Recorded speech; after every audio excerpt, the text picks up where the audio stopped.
We are making a text to speech app. So let's get started. We go to start new projects and write text to speech.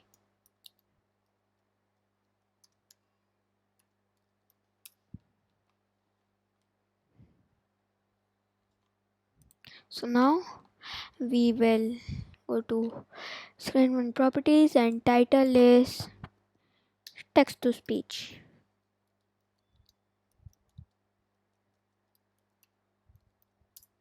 Text to speech and theme is device default.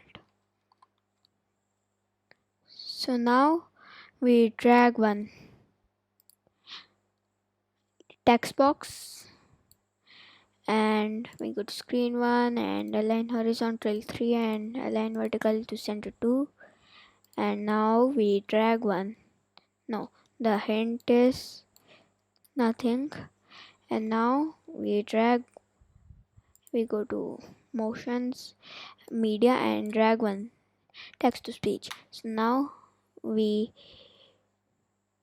go to designers again and drag one button, and button is speech.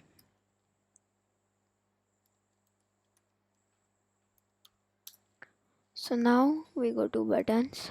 So when button 1 is click, set text to speech please speak message, and text is set label 1, set text box 1 to text. So the code is completed and let's check. So now after I've connected it, let's check it. So I write I am a YouTuber. I am a YouTuber. Speech. I am a YouTuber. So it's working. Thank you. So thank you. Please subscribe, share and like the video. Thank you.